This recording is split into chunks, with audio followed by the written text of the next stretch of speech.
Bună ziua! Bună ziua! Sunt notarul domnului Vizante. Marius Vizante. Așa. Păi stați un pic. Nu sunteți actor, parcă? Așa și?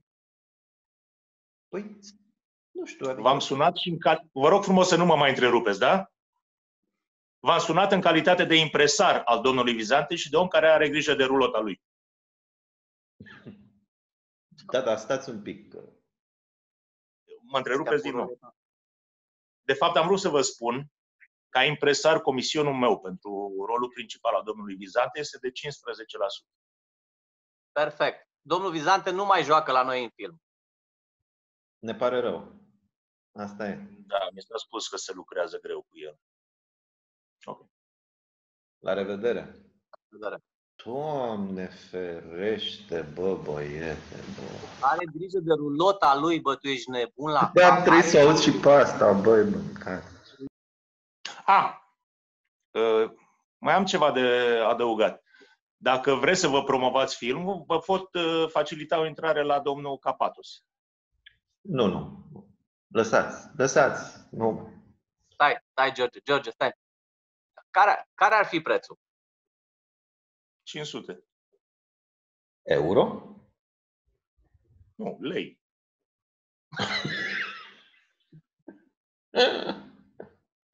Bine, atunci 300? Aoleu!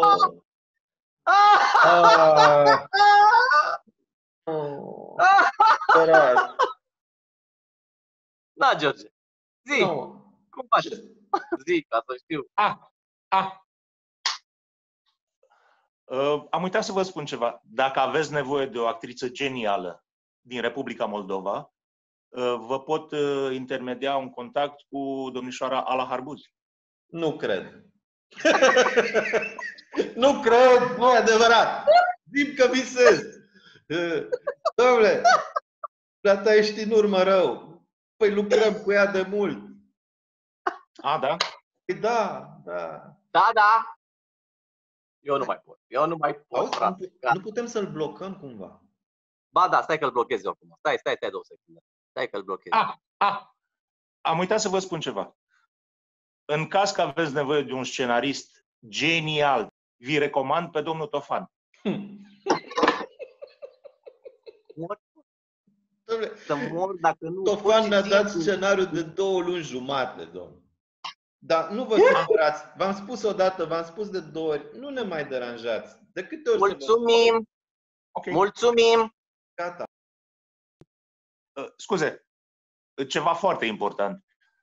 Eu am și o firmă de catering. Nu. Nu ne interesează, domne! Nu ne interesează! Nu, stai, Misi, nu te enerva. Stai, nu vă supărați. O informație esențială. Fac niște pufuleți extraordinari. De Baia Mare. De Baia Mare? Stai, stați numai puțin. Băi, Misi, ăștia îi plac foarte mult lui Bleonț, am aflat eu. Tipul e nebunit. Deci toată ziua mănâncă pufuleți de Baia Mare, așa, într-una, independent. Serios. Da, mă, da. Hai să luăm asta cu pufuleții până nu se duce la alte filmări. De Baia Mare.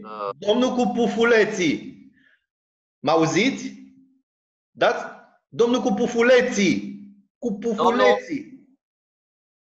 Domnul Isaiu. Dați acolo de bifați unmute pe microfon. Cu pufuleții. Nu, mă, dobitocule, clar. L-am blocat, că mi-ai zis tu să-l blochezi. Păi deblochează-l, bă! Păi n-am când să-l mai deblochez. Mi-ai zis blochează-l, băi, blochează-l. Acum rămânem fără pufuleți. Bravo! Ia uite, bă, frate, tot eu-ți de vină, mă, mâncați aș. Ia rezolvă tu de acum încolo.